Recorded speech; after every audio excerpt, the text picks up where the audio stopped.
Welcome to another episode of Comedy Wham Presents with me, your host Valerie, coming to you from Moontower 2019. Miss Purrington, my co-host, is resting at home. ComedyWham.com is your place to go for features about all Austin comedy and those passing through. We bring you articles, podcasts, album reviews, and live shows featuring the best in Austin comedy in all its shapes and formats. Launched in 2016, the podcast project brings you funny people and their stories. As a fan, I like to delve into a comic's background and motivations and will usually take a detour along the way. Consider the interview a way for you to get to know the folks that make the Austin comedy scene one of the best in the country. And now, from Moontower 2019, we take you on location with our guest. Today I am sitting down with somebody who is the self-described man mountain of comedy. And I can't believe these words are coming out of my mouth. So if I laugh, I apologize. But on his debut album, Sex Cop Fire Penis, he refers to himself as a mix between what Game of Thrones and Duck Dynasty would deliver as a baby. And that album, by the way, the debut album, topped the charts, won the 2016 Canadian Comedy Album Award. His follow-up albums, am I supposed to say Sorry? Yep. Sorry, a Canadian album, also topped the iTunes comedy charts. And I'm not going to spoil the other ways that he likes to describe himself. Please go watch the Jimmy Kimmel live set for a nice little sampling of that. And now, if I can get a little bit personal, if you've had any conversation with me over the last 4 months, you know that I now speak with a new dialect, if you will, and I appreciate you, and I'll tell you what I appreciate about you. And I can confirm a lot of things in my conversations with you. And because I discovered our guest as the great and mighty Squirrely Dan on the show Letterkenny, that's what I appreciate about him. And now welcome to Comedy Wham Presents our guest, Trevor Wilson. Thank you for having me. I am so beyond excited, and I had my producer here because she's going to keep me from fangirling too much because I love the show so much. And I have to tell you, I'm ready with this picture that I wanted to show you to see how hardcore I am. Your friends Michelle and Dylan came into town for South by Southwest last month, and they were doing a Canada House event, and I'm like, I want to go see them, and they were so sweet. They got better maid gear than I did. I got a t-shirt that didn't fit me. Oh, man. So I asked you before we started recording if you spoke any French, and you said, just a petit peu. Tiny bit. I do an icebreaker question with all of my guests, and I'm going to try it in French with you. Un mot pour décrire ton passé. Yeah, no, I have no idea what that. One word to describe your past. Okay. Kind of silly. You know, you would think for interviewing as many comics as I have that would come up more often, and I don't think it has. So that's well, really that's great. surprising. I mean, my entire upbringing, led me to be a comedian and, inspired a lot of my comedy. I came from a very funny family, and I don't know, I just remember laughing a lot, being a goofball. So silly is a pretty apt description. Yeah. When I was doing my research, I tend to do just independent research, and I found the album references, and I'm starting my third listen to Sex Cop Fire Penis, and I'm discovering like little new things each listen. It is so well done. Thank you.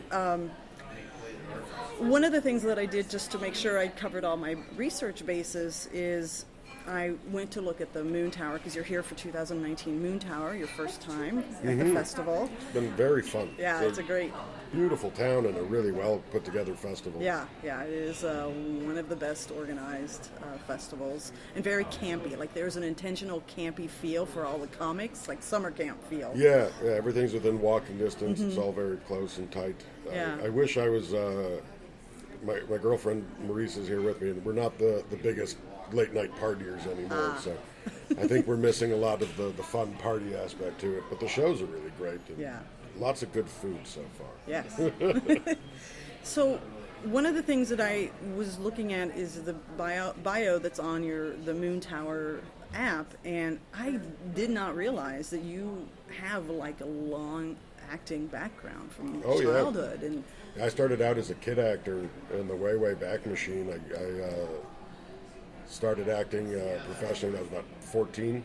Wow. In Canada. My first job was Goosebumps hour-long special, The Haunted Mask Part 2, which I was cut out of for timing reasons, but I still appear in the credits, and they still send me a 50-cent check every time it airs. And actually, they brought me back a few years later to do another Goosebumps, My Best Friend's Invisible, which you can still find on Netflix, I'm pretty sure. And I was a kid actor in Canada. Started out, I went to theater school, graduated from Etobicoke School of the Arts, majored in drama the whole way through, and acted professionally, did commercials and stuff. Made way too much money as a teenager, and went broke for the first time before I was 17. So that was. Wow. When I think a teenage boy with a lot of money, I think lots of video games.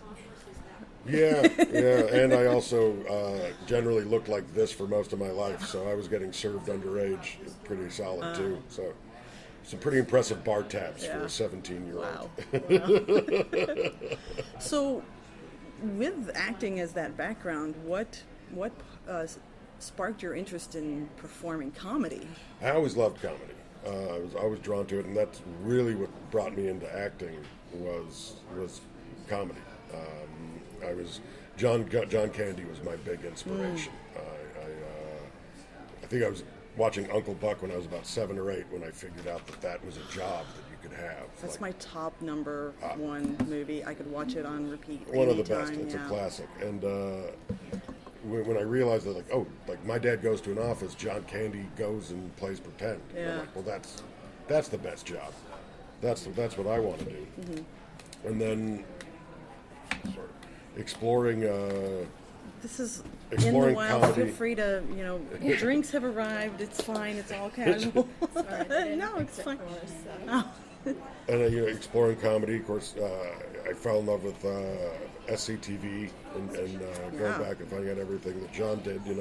Got me into SCTV, which then led me into Saturday Night Live, and then through Saturday Night Live, I started discovering stand-ups. I think the first stand-up records I owned were Robin Williams Live at the Met and George Carlin's A Place for My Stuff.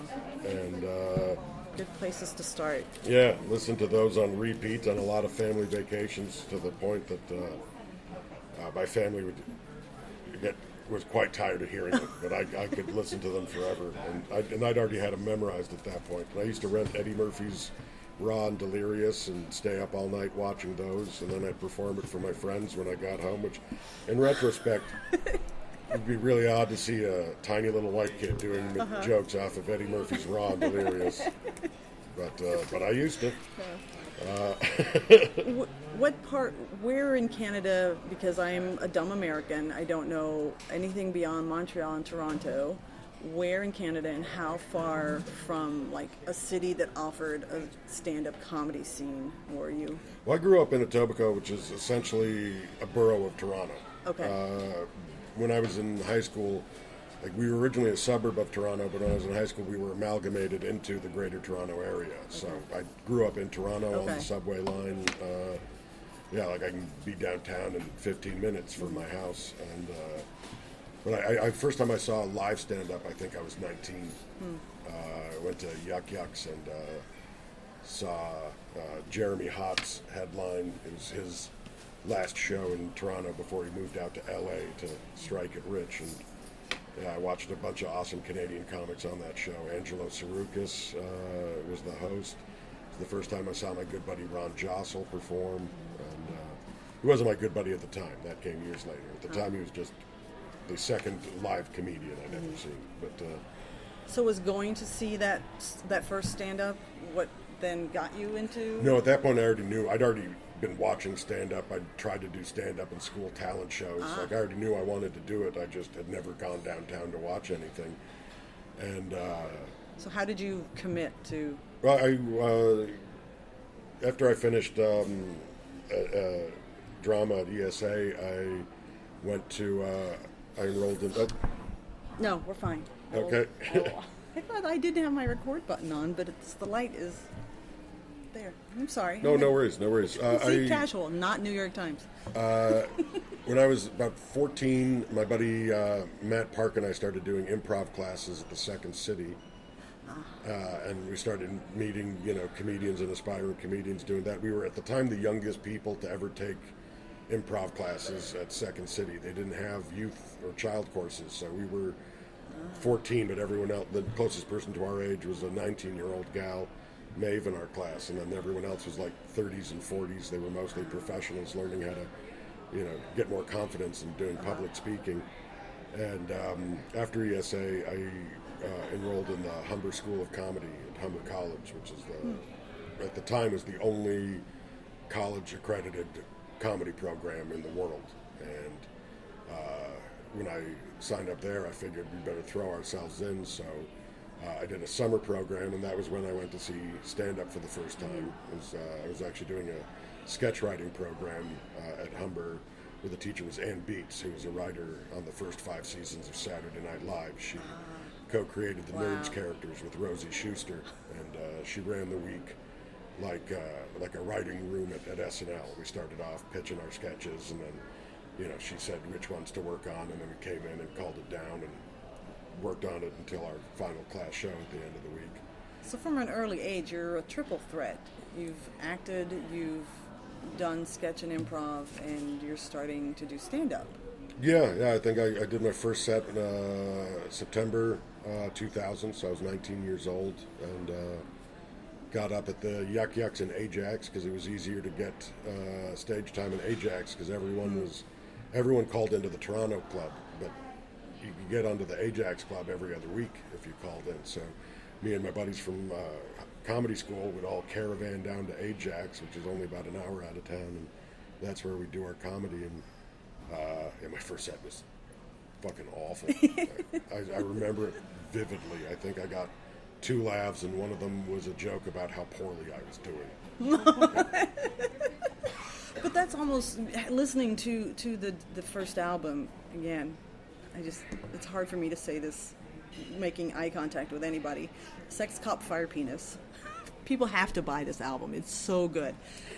That is a signature of what I'm hearing through that album is like you making self-referential jokes. I think that's a rule in comedy, that you have to take the piss out of yourself first before you take the piss out of anything else. I think people who just walk up and start shitting on everything without letting people know why they're crap, you're just an asshole. But if you go up there and go, look, I know I'm not perfect. Here's what's wrong with me. Now that we got that out of the way, here's what's wrong with all of you. And I think then people see, oh, at least he knows what's wrong with him. At least he doesn't think he's better than us. Like, we're all pieces of crap. So I think it's very important in stand-up to knock yourself down a few pegs if you're going to try to take anything else down with you. Yeah. How... if you can give us a Cliff Notes version of how you got from that first start on a stand-up, on that first open mic night to the album, what was your path? I mean, it was a long road. It was Sex Cop Fire Penis was like 2014 or something. I put that out. So I mean, I was at it 14 years before I did my first album.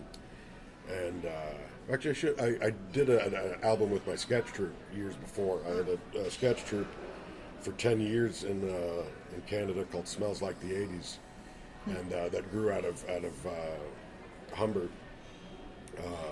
My buddy Curtis Deal and Michelle Shaughnessy and I formed a sketch troupe, sort of just to be dinks. Actually, our buddy was putting together a show, and he booked his own sketch troupe, and I was like, "So the only sketch troupe on the show is your sketch troupe? What about my sketch troupe?" And I didn't have a sketch troupe. I was just being an asshole and busting his balls. And he was like, "Look, I'll book your sketch troupe if you want to be on the show." And then they're like, "Who's in your sketch troupe?" And Curtis and Michelle were like, "When did you put together a sketch troupe? Right now. You guys want in?"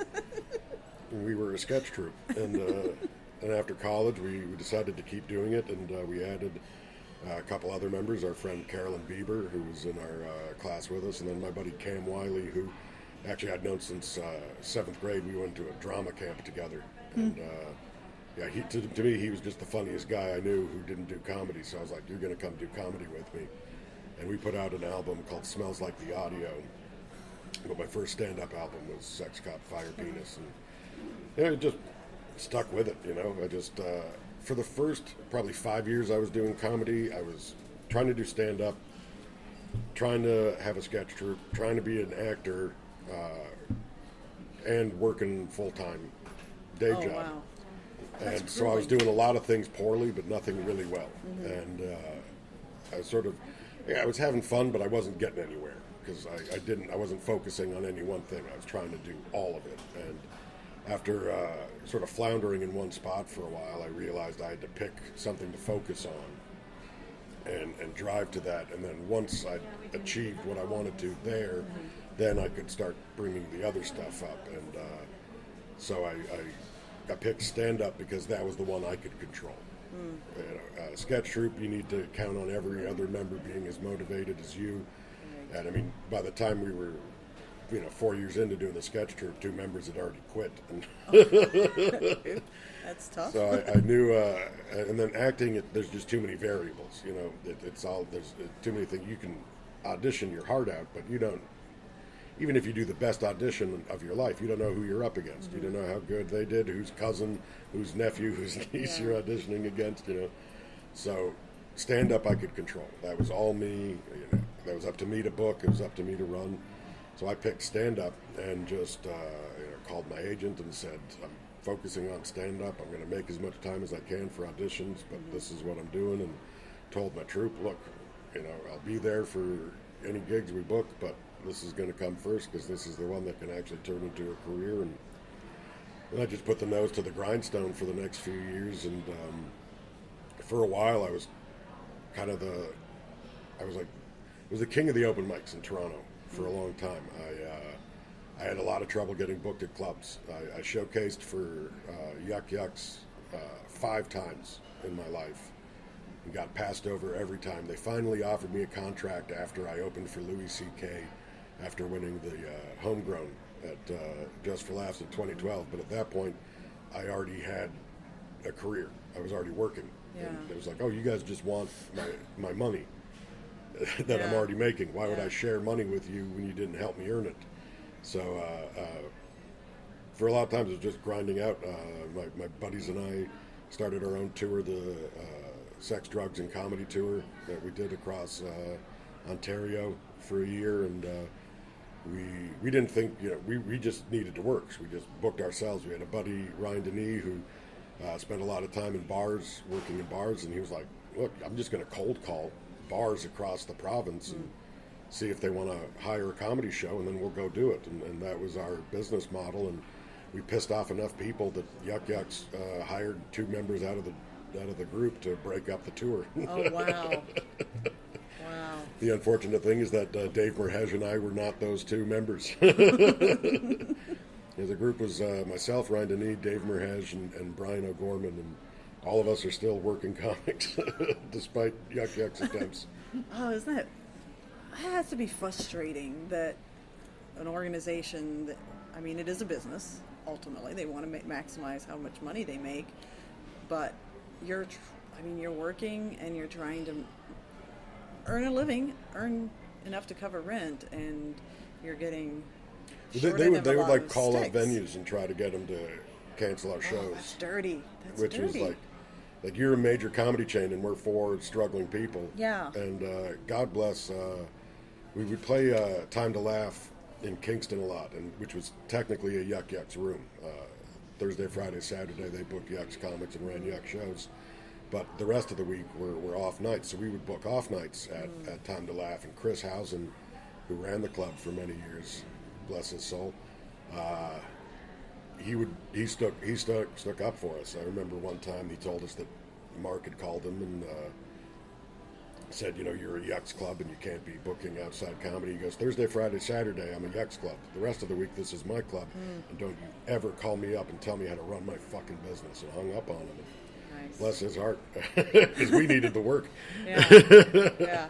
So there's an element of the chess game and the strategy, but also you need people on your side who understand things from your perspective. Just there's a lot of good people who put us on stages back in the old days, and you know, it was a good education too. It taught me how to book myself, taught me how to run tours, you know, taught me what not to do. It was a lot, a lot of what not to do. You know, make sure you know the accommodations before you go to town, or you end up sleeping in your buddy's sedan in the parking lot of the Legion. You make that mistake once. Yeah. But it was just nose to the grindstone for a lot of years, and I would, like, every year I would email every club in the country and try to get booked. I'd email managers and bookers, which there's really isn't a big infrastructure for stand-up comedy in Canada. It's getting better every year. And now we have organizations like Cask trying to help us out, but at the time, it was still the Old West. It was imagine the roughest gigs you've ever played in the United States, and then add winter to it. Yeah, very foreign concept here in Texas. And then that was the thing, is the most money you make is in the cold. The colder it is, the more they need comedy coming to their town. God. That's very counterintuitive. So, like, summer's actually the downtime in Canada for comedy, but in the middle of January, you can get you can book the crap out of that. So, did the idea for doing a comedy album come first, or did to you, or did the album idea come to you by way of somebody else? Well, what happened is Barry Taylor, who's now my manager, at the time was a radio DJ on 102.1 The Edge in Toronto, and he started dabbling in comedy and showing up, hitting up the open mics, and we all got to know Barry, and we were like, wow, you have a job. we all thought Barry was the coolest guy in the world because he already worked in entertainment. Like, he had a job on the radio, and I was like, how do you get on the radio? And but then Barry was probably, like, I've seen a million radio DJs try stand-up in my life, and most of them are terrible. I'd say about 80% just watch a comedy special and then think, I'll just go on stage and do that joke I saw last night. Like, they used to get a radio DJ to host the shows in Ajax because he plugged the shows on his radio show. And we just sit back and watch him, and he's like, oh, wow, he's doing Alan Park's set tonight. Isn't that great? Alan Park must have been on Comedy Now last night. And but Barry actually wrote jokes, so he had all of our respect. He was actually funny. And then there was downsizing at the Edge, and Barry got let go. And he'd saved up some money, and he had some connections in the music industry. And so he decided to start up a record label for comedy, because there wasn't one in Canada. Yeah. So he teamed up with Dynalone Records, who's probably best known for Alexis on Fire and Dallas Green, acts like that out of Canada. And we became sort of a sister label to Dynalone. And through them we got iTunes distribution through Universal Music. And we put out a compilation album. Barry reached out to a bunch of local comics that he felt needed a boost, and were good, but just no one knew who they were yet. And it was about 15 of us, and we all did 7 minutes on a compilation record called Comedy Records Presents. And that was like our first album recording. We did 2 shows, recorded our 7-minute sets on both, and then picked the best recording and put them out there, and that was the start. Then we had something to sell. Yeah. We all got copies of the compilation record, and then through the record label, Barry started setting up gigs for us. We started undercutting Yuck Yucks on college gigs, and we did an East Coast tour of Canada, colleges. The first one was Barry, Matt O'Brien, and myself in a 2-door Honda Civic. We drove 20 hours from Toronto to Halifax and spent 2 weeks in the East Coast of Canada doing shows, and 20 hours back to Toronto, because when you have 3 drivers, you don't stop and buy a hotel. Yeah. And then through that, we started getting recognized and traction, and again, we pissed off Yuck Yucks. They started hiring away members of Comedy Records and telling other guys that they can't do both Comedy Records and Yuck Yucks. So a few guys quit and came with us. A few guys stayed. But we had a thing. We had a thing now. We had a guy who was getting us work, and he started making contact with other people. So with Barry's help, I started doing shows with Callback Run, which is a group that ran shows out of Alberta. It was pretty much, you could do a series of Christmas corporates in November because the oil money was still solid back then, and then that started getting me, and then I could start playing fringe clubs that weren't Yuck Yucks, like the Absolutes in Toronto and Ottawa. People started getting back to me. Then actually, my big break, it was 2011, I stumbled into a show my buddy Boyd Banks was putting on. Boyd's probably best known for playing zombies in George Romero movies. He was in the remake of Dawn of the Dead and Land of the Dead. He's been in quite a few of the Dead movies. George Romero really liked Boyd. And Boyd would host this show in Toronto every 2 weeks where he was on mushrooms when he hosted. Oh my gosh. The Boyd Banks Mushroom Show. And that's brave. He would, he'd always book me right after smoking a joint. And then he'd forget that he asked me to come by and do the show. So I'd show up and I'd be like, hey, am I still on? And he's like, oh, babe, I totally forgot. Hold on, let me see where I can put you. And then he'd float around the room for a second and come back. And I got to throw you on last. I got to throw you on last. So you're gonna, and he'd always throw me on after like heavyweights too. It's like, you're going to follow Scott Thompson from Kids in the Hall, and then the godfather of Canadian comedy, Kenny Robinson, and then you're going to go up. And we got Mike Wilmont and Tim Steves, and then you're going to go up. And so that was my trial by fire. But one week I showed up. He forgot I booked me, but he was amazing Canadian comedian that just passed away by the name of Irwin Barker. And if anyone really, really loves comedy, look up Irwin Barker.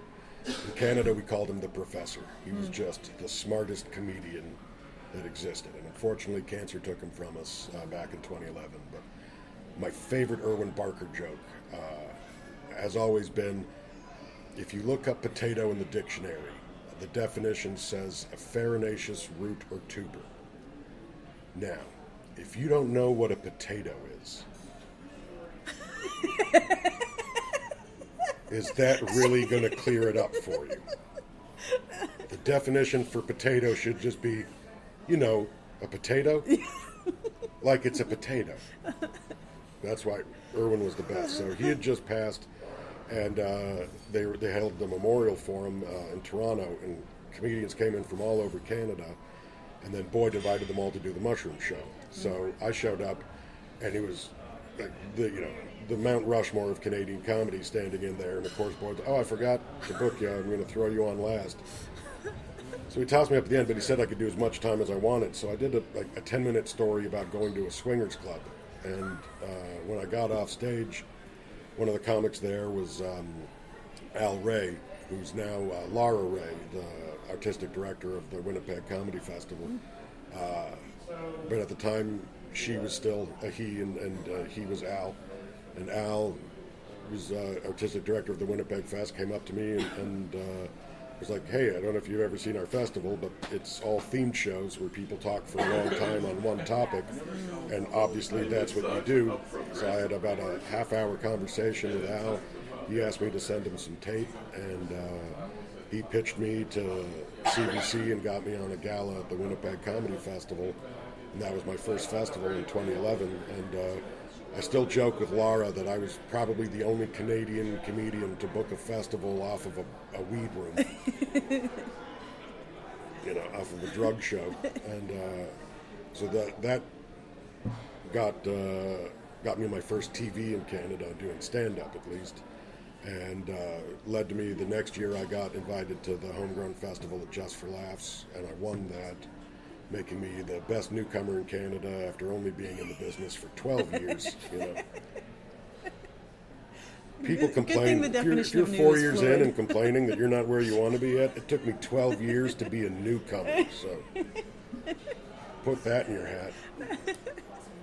But then after winning Homegrown, I got my own shows at the very first JFL 42 in Toronto, so I had a run of shows there I was doing. And then I got a phone call about 2 days before that festival started from Zoe Rabnett from Just for Laughs, the head talent booker, and she asked, you got a bunch of shows, but would you mind doing a few more with us this week? And I was like, yeah, no problem. Let's pile them on. And she said, okay, because Louis C.K. asked if you'd open for him for 2 of his shows. And I was like, you better not be lying to me, because I'm going to tell people this. You better not be joking. So apparently he was looking for openers. They sent him tape of comics he didn't know. He saw my tape and messaged him back and said, give me Trevor Wilson for 2 of the shows. And then Patton Oswalt found out Louis asked for me, so he asked for me to open for him. And well, 2 there you incredible. go. Patton Oswalt, maybe the nicest human being in the world. Just a wonderful, genuine guy. And he actually, my Game of Thrones comparison came from Patton Oswalt, because when I opened for him, when I introduced Patton, he got on stage and went, "Ladies and gentlemen, I would like to thank the cast of Game of Thrones for opening for me." That's so great. And I already had the Duck Dynasty thing, so I just combined them together, and that's where that joke came from. But Patton was an absolute dream. I remember we rode back in the car, and we just spent the whole car ride talking about how much we liked Brian Regan. Like odd conversation. We sit there with Patton Oswalt, and we're talking about a completely different comedian. And then the shows with Louis, the first one, it was myself and Todd Barry opening for Louis, so I threw to Todd, and Todd threw to Louis, and Louis actually requested my penis game and church bit. He was so like, good. I heard that one, but I want to see you do it live. So I was like, yeah, okay. And I had my roommate with me at the show, Allison Dorr, who's actually John Doerr's younger sister. Oh, okay. And I said to Al, there's a good chance when they call my name I'm going to puke in that bucket over there. And I guess Louis overheard me because he pulled me aside. He's like, you ever done a show this big? And we were at the Sony Theater in Toronto, which is about a 3,000-seater. And I'll be like, if I'm being honest with you, Louis, this is probably the largest crowd I've ever stepped out in front of. And he was like, you don't have to worry about it. These people paid a lot of money to enjoy themselves. Yeah. They want to have a good time tonight. You can go out there and say hello 15 times. They're not even going to get mad at you. They're just going to think it's part of your shtick. So go out there, plant your feet, get ready, and tell your jokes. You'll be fine. And thanks, Louis. He's taller than you think, too. I don't know if you've ever met Louis, but he's a tall guy. Like, I'm pretty big, and he's taller than me. So it was like a real dad moment as he was leaning over me. But despite everything that's gone on with Louis, I have very fond memories of him. But pretty much after that, everyone got back to me. Like after I had opening for Louis and Homegrown on my credits, all the clubs that didn't get back to me before started getting back to me, and I was able to book myself across the country and just started working. And I was still working as a cook at a bar and grill. I remember I opened for Louis, and then the next day I had to go in and open up the restaurant and work the lunch rush. Oh my gosh. And I was like, last night, I remember tweeting, like, last night was my career highlight, opening for Louis C.K., and tonight I'm making sandwiches for the Kelsey's lunch rush. You always need to be brought back down to earth. Don't get ahead about yourself. You still have to make sandwiches for assholes. Were you super excited when you could finally say, I'm done? Well, Goodbye. a few months later, because I started getting so busy that I was taking so much time off of work, and I was technically a part-time employee who just did full-time whenever I could. And I'd been there at the restaurant long enough. I was actually a senior cook, and they brought in a new manager. The old manager loved me and really supported my career, and most of the managers I had were always really great for that. But they brought in a troubleshooter, and his job was to fix all the problems. And there was a big glaring problem that they had a part-time employee who took way too much time off, but when he did show up, got the sweetest, juiciest shifts. And he was like, well, this makes no sense. So he just stopped putting me on the schedule, and I just stopped calling in. And I was just like, well, I'm doing all right. Let's see how long this lasts. And it just, that was 2012, and I haven't had a regular job since. I actually looked into it. I'm still technically employed by that Kelsey's. I never quit, and they never fired me. I'm still on the books. I'm going to go in one day and just in case, you want to have a fallback. Yeah, Right? Just in case. Never quit your day job. That's I held that. I truly have lived by that. I am still technically employed by a Kelsey's. I tend not to get into technical elements of somebody's comedy, but this was also supposed to be the Cole's Notes version of how I got to the album, and it is, in fact, my autobiography. If you ever need this when you do write your autobiography, I'll shoot you over the audio. Something that I've observed. In 2014, I decided to do a comedy record. There we go. We are here. I was like, I figure it's been enough time. I've got the jokes. Let's just do it. And the first album's always the best because it's the one you've been building towards your entire career. Yeah. You should be ready to do the first album. Right. The second one, you're like, am I ready? It's only been 2 years. The last one was 14 years in the making. Yeah, right. Am I ready to do another album? So the technical question that I want to ask you, because there is a character that you play on Letterkenny that is a very slow, deliberate speaker. And, I did discover the TV show before the comedy. So when I watched the comedy and then listening to Sex, Cop, Fire, Penis, the thing that I noticed about this album that I've never noticed on any other album I've listened to is the amount of heckling in this album. It's a lot for somebody who's used to very clean, very tight comedy albums where either they've edited it out or it just doesn't happen. And part of that is because the way you deliver, you leave a lot of gaps between words. And so I have a whole slew of questions about that whole concept. One is, what is your relationship to heckling? Because I imagine because of the slow way that you deliver, you must have been inundated with annoying hecklers who don't know, that this is all part of your setup. Oh yeah.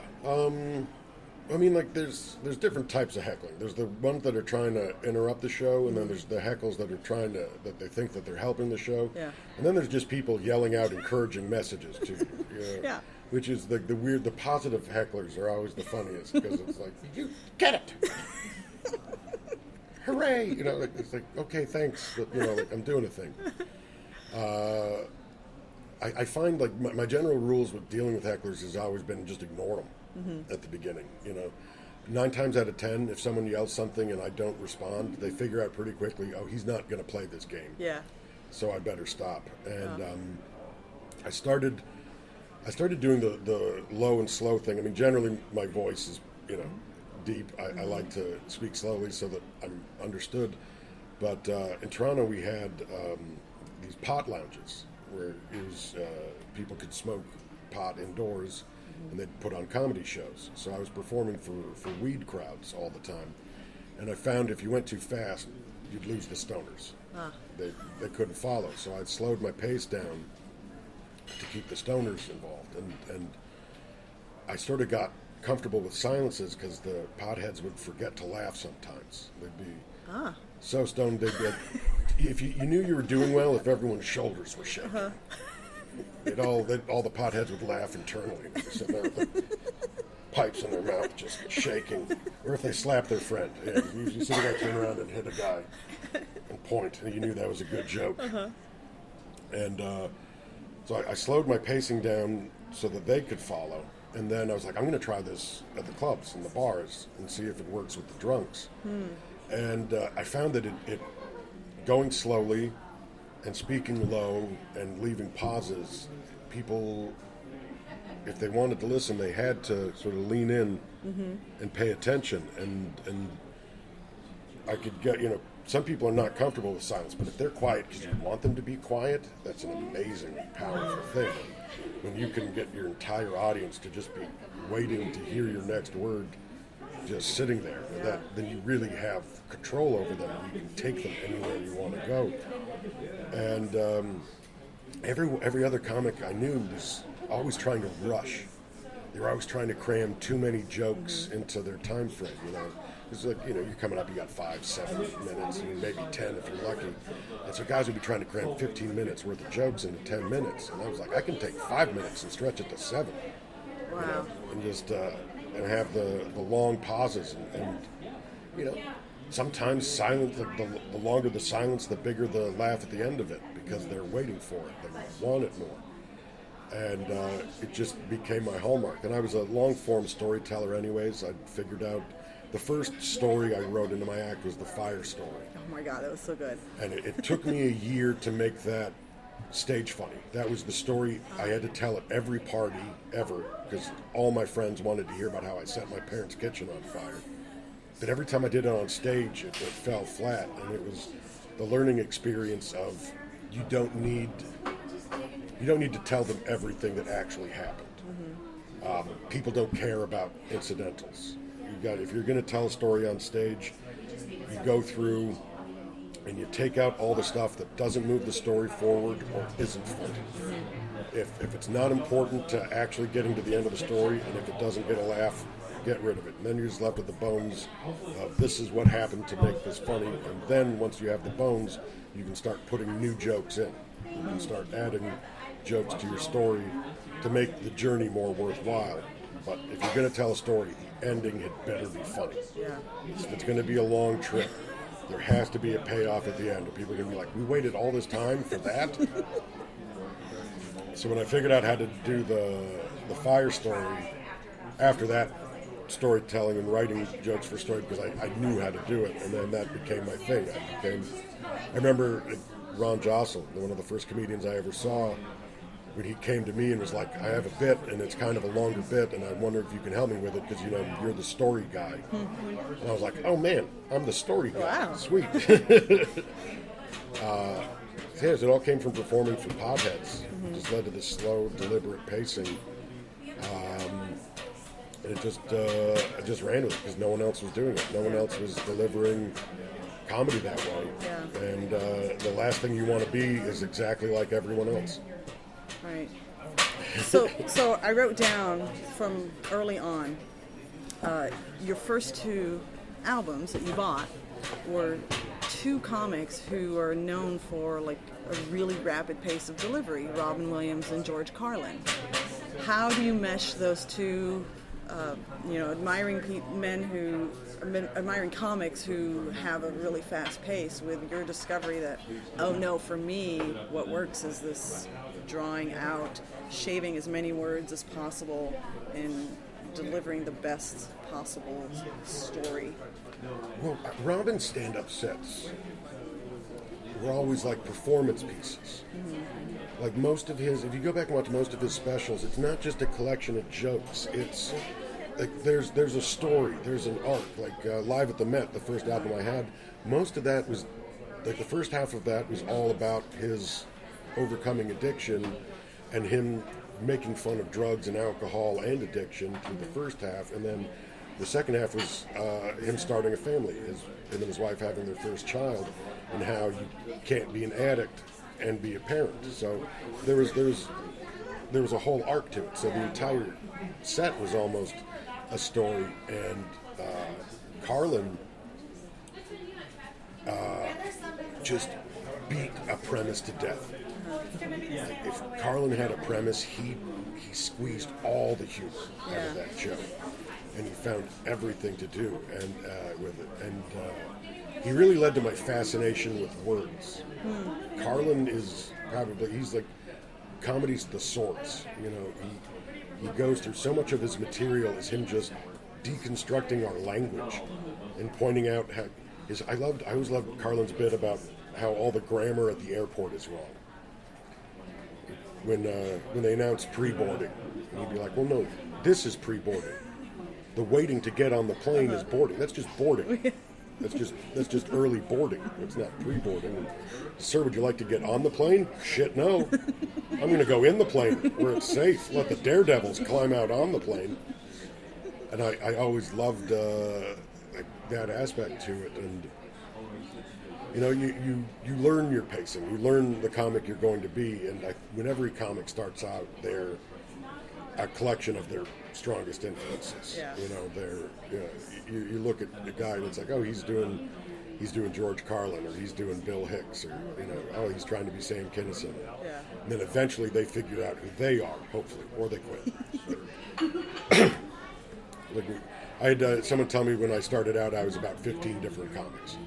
You know, they could identify each one based on the joke, and then you do it long enough, you figure out who you are as a comic, and that's who you become. So the influences teach you where to start from, and then you take that and apply it to yourself. And there's still a lot of those aspects. I still have tons of respect for Robin's ability to just go off on a tangent, to just leave his plan set. And if you watch the special Night at the Met and listen to the album Night at the Met, 2 different recordings. There's actually they're 2 different sets. Oh wow! They're similar. There's similarities. There's things that are the same between both of them, but he goes off on different tangents on both of those recordings. Yeah. But he had that overlying arc to his entire set, and that has always I've always tried to have sort of a theme in my albums. Like Sorry, a Canadian album was my love letter to Canada. It was all my Canadian road stories. Sex Cop, Fire Penis was, it was a lot of personal stories about my family just with a ridiculous name. Sex Cop, Fire Penis was pretty much the story of how I got to that album recording. And then with Carlin, I similar to him, I take a topic and beat the crap out of it. Yeah. Like if I have a joke about the weather on Sorry, a Canadian album, and I don't know if there's any other things you can say about the weather at the end of that bit. I think I didn't get to hail, so that'll be in the next album. We'll talk about sleet and hail. Well, let me transition to my beloved, your beloved Letterkenny, or it may not be beloved because I'm sure you get hammered with questions, and I think you just had to wrangle somebody, right? Yeah, he has a fan waiting. Okay. Oh, nice.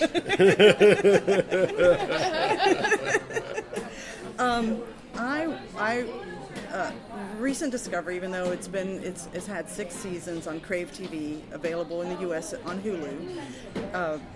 One of the things that, because I've watched it now 3 times each season, I am quite hardcore. I watched it first before having watched you on the Comedians of the World Netflix special. Okay. And so I already was a big fan of the character Squirrely Dan, but then watched that special and then rewatched the seasons.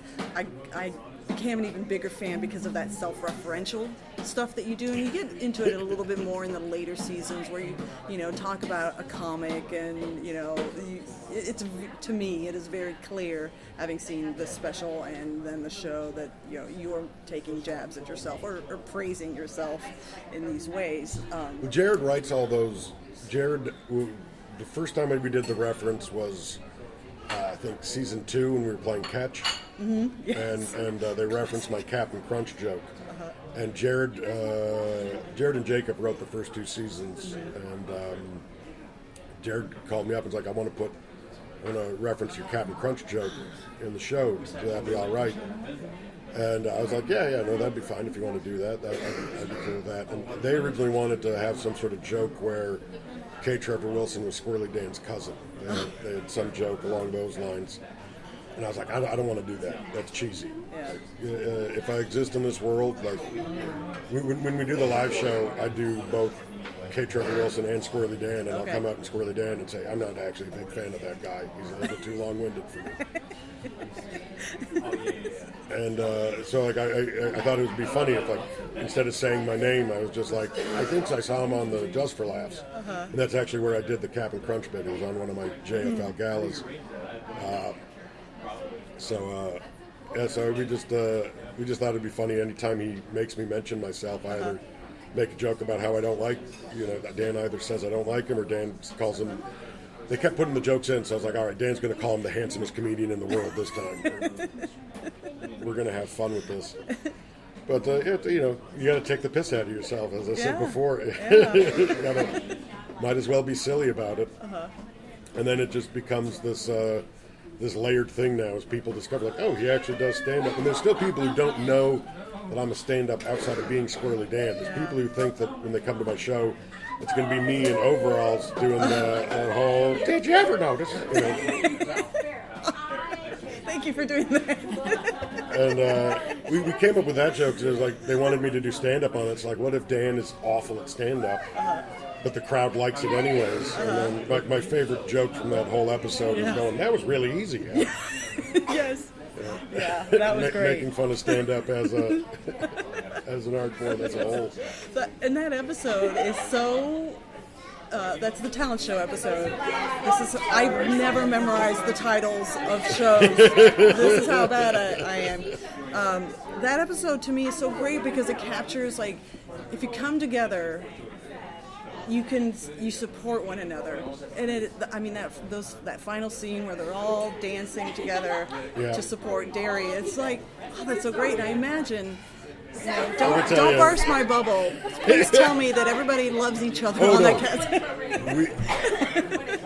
Let me tell you, those people have become some of my favorite people on the planet. I love those guys. The first season, we were all, because we shoot 5 hours north of Toronto in Sudbury, and the first seasons we were all sequestered in hotels together, and we nicknamed it Summer Camp. We'd all go up to Sudbury for a month. We'd all live in hotels and just hang out all the time. And everyone on that show has become dear, dear friends. Maurice actually works, my girlfriend who's here with me, she works on the show as well. She actually, if you look at the credits in the last season, she's the dog walker for the TV show. She comes up and she gets to walk all the dogs. That's the favorite part of Michelle's Instagram feed is all her dogs. She's in love with her dog right now. Yeah, she loves it. She actually tweeted yesterday, I think I love my dog too much. It's a very dog-friendly set, which is also a lot of fun. But no, Nate Dales met his girlfriend on the set. She's our set photographer. It's Andrew Herr and Dylan Playfair, who play Riley and Jonesy, were roommates years before Letterkenny. They met. They were both fresh out of hockey and struggling actors, and ended up rooming together in BC, I think. And so they were already best friends. Tyler, Andrew, Dylan, Nate, and Jared all played on the same beer league hockey team together in Vancouver. And when Jared came up with the idea, he got Nate in on it with him, and then they needed hockey players. So they got Andrew and Dylan, and those were the original shorts. And then he wanted TJ to be Stewart the entire time. That was his dream casting. So there was already a big family feel coming into it. And then we all just hit it off like gangbusters. What I was going to say about the episode, or the talent show episode, is just it's not as much fun when you have to line dance in work boots and overalls. Oh, I guess not. That was a lot of takes of dancing in very unforgiving wardrobe. But no, like everyone gets along. We all try to hang out as whenever we're in each other's towns, and there's somewhat of a parallel to, I'm sure you're familiar with the Impractical Jokers. I mean, these are lifelong friends, and they tour around the country. Now you guys have launched a Letterkenny Live show. You're doing 3 U.S. dates. Were you guys just in London? Or maybe... Jared might have been in London for something. I know I wasn't there. Okay. We did, last year we did our first run. It was like 42 shows in 39 cities in 29 days. We started in Halifax, finished in Surrey, BC, went straight across Canada on a bus. And then we did the mini follow-up tour in the winter, which was just 10 dates, which was much more reasonable. I think in total we did, I think it was like 55 shows last year of the Letterkenny Live tour. And we're doing the three dates in June. We've already sold out the show. I think we sold out in 40 hours. We're doing PlayStation Theater in New York, and we're doing Chicago and Minneapolis. And really looking forward to those shows. Maurice and I are headed to Manhattan tomorrow, so we're going to walk by the PlayStation Theater and see the sign up and lights. Cool. And to all the people who keep tweeting at me, why don't you come here? First off, I have nothing to do with scheduling. I am a performer on the show. And two, we are eventually going to get there. This is all we were offered right off the hop. They wanted to see if we were a marketable U.S. tour. So these are our tryout shows, and I think we proved we can draw a crowd. So you will eventually see us in the future. We can't be booked if no one's offering to book us. Yeah. So stop blowing up my Twitter. Why don't you come to Ohio? I would love to come to Ohio. Call my manager. Why don't you come to Austin? I'm here. And actually, we're back next in June. We're back doing the ATX Media Festival. Oh, that's right. So Michelle, Nate, and Jacob and I believe, will be here screening an episode of Letterkenny at that festival. And I'm in Houston next month doing... I wish I could remember the name of the club. This is going to come back to bite me in the ass. Anyways, I'm in Houston next month. I was just thinking of a follow-up question. Shoot. Okay, so this show is a big deal.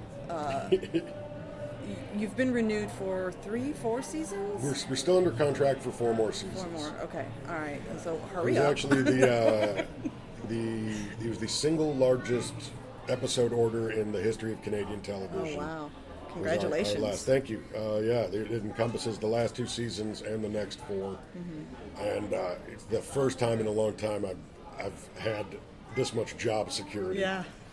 Going forward, we bought a house. Well, congratulations. Well, a condo, but it costs as much as a house these days. So. Does having a project like that gives you that sense of security that is, for some of the annoyances that might come with just a day job, we'll call it a day job, do you feel any differently about stand-up? I still, all my off time is generally spent booking stand-up. Yeah. The nice thing is that I don't have to take every job. I can look at my schedule and go, like I can have a life. Yeah. Which, in the past, I was not afforded. You have to take every job that is offered to you because you don't know when the next job is coming. People used to ask me, "Are you nervous about the show tonight?" I'm like, no, I'm nervous about the show I haven't booked yet in 6 months. And that's how I used to live my life, 6 months ahead. I had to know 6 months ahead what I was doing because I had to know where my money was coming from to pay my bills. So having a show like this means my girlfriend and I can, plan a vacation. Yeah. We can decide, what, we're going to take this month and just be people and, catch up with our families because my girlfriend, bless her heart, has started coming on the road with me. She works with me now as my assistant and my road manager, keeping me organized and making sure I make flights and appointments like this. And, and the TV shows afforded me to, have a life with my girlfriend and on the road and at home and I can be a person. Yeah. Well, congratulations. It only took we're at 19 years now. It only took 19 years to have some semblance of order. But Letterkenny is a job. I've said to Jared, I'll do this job as long as you want to do it. Yeah. He's the general. I'll follow him into battle. Whatever you want to do, boss. I'm loyal to Jared Kiso. That guy has a vision, and I trust him wholeheartedly. You want to talk about a stand-up? I always thought I was a polite person, and I met Jared Kiso. He makes me feel like a horrible monster. Oh my gosh. He is the nicest, kindest man on the planet. Just so giving to everyone. He knows everyone's name on set and uses it every day. Jared shows up to work. He's the star. He's co-head writer, executive producer, and takes that job seriously. He walks onto set every day, says hello to everyone by their name, says goodnight to everyone by their name. Wow. First time I met Jared Kiso, it was I just gotten dropped off in Sudbury. We were getting ready to do very first cast table read of Letterkenny. He handed me a bottle of Jameson whiskey and a mix CD he'd made himself of all the Letterkenny music. And he said, "Welcome to Letterkenny." And I said, "You and I are going to get along just fine." And I'm going to tell this story. Jared would be very embarrassed that I'm telling this story. But a few years ago, my roommate's dog passed away. Buster the dog, who I talked about in my Comedians of the World special. He was the dog whose shit I used to pick up. And Buster passed away, and I put it out there on the internet that, sad to say, my buddy's dog had passed away. And Jared had never met my roommate. I did not know him from Adam. Jared called me up and was like, Jared's a big dog lover. And he messaged me up and said, really sad to hear about your roommate's dog. I know, they were together for a long time and they had a special relationship, so I want you to do me a favor and I want you to take your roommate out for the best steak dinner he's ever had. And Jared wired me $600. Oh my gosh. Oh my gosh. Wow. He's like, he's going to need to pick me up, so take him out for a really nice night. And so we took our gals to Barbarian Steakhouse in Toronto and probably had the nicest dinner we've ever had. That is Jared Kiso to a T. He will send a stranger out for a $600 steak dinner because their dog passed away. Wow. So, as long as Jared Kiso wants to make Letterkenny episodes, I will be strapping on my overalls and putting on my hat, which people need to stop stealing because they don't make those hats no more. That hat's been stolen twice. Oh my gosh. All right, we're going to try to wrap this up. You've been very generous with your time. I want to ask, you made the comment about the music and the mixtape. That is one of the elements of the show that is like on another level. Like somebody could have just created this mix list and it is already an excellent collection of music. Then layer it with this amazing show. I'm so biased. That is a great show. But the music is such an element to that show.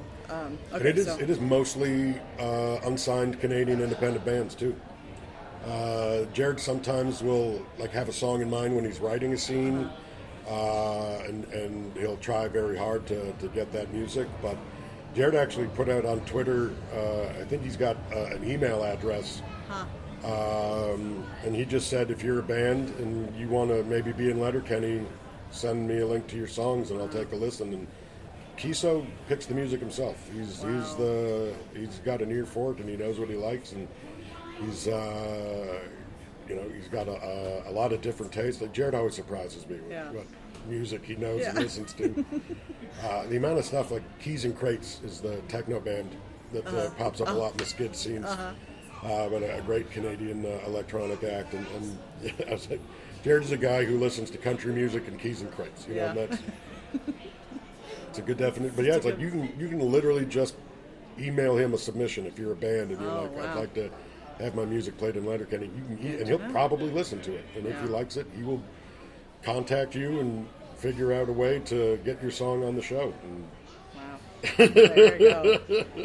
Well, let's turn it back to you. Are there any other projects or things that you want to promote before we leave with a final question for you? I don't know what I can talk about. I just got cast to star in a new cartoon series, but I'm not sure if I'm allowed to announce that yet. But I am recording a cartoon right now, and hopefully you will all see it. Congratulations. In the near future, which is it's nice to have another job to fall back on.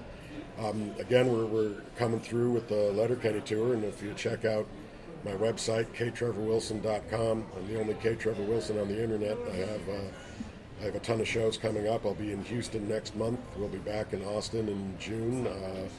In July, I'm going to be in Madison, Wisconsin doing shows. And if you need to book me, you can contact Tyler Amato at CAA or Barry Taylor at Comedy Records, and they'll handle all my bookings. Fantastic. Are you ready for your final question? Sure. One word to describe your future. Sillier. We like it. Word economy. Word economy. That is a wrap on Comedy Wham presents K. Trevor Wilson, but you accept K. Trev? Yep. Apparently. Yep. Kevin Federline opened that door for me. Cool. We hope you've enjoyed learning about how K-Trev got to be the comedic genius that you heard today just as much as I have. Be sure to visit comedywham.com. Give us a follow on Twitter and Instagram at comedywham, and like our Facebook page. You can listen to past interviews on iTunes or your favorite podcast player and review us while you're at it. This has been Comedy Wham Presents K. Trevor Wilson. I'm Valerie, and that's been funny. Thank you, K. Trevor, K. Trev, K. Thank you very much. Thank you for having me.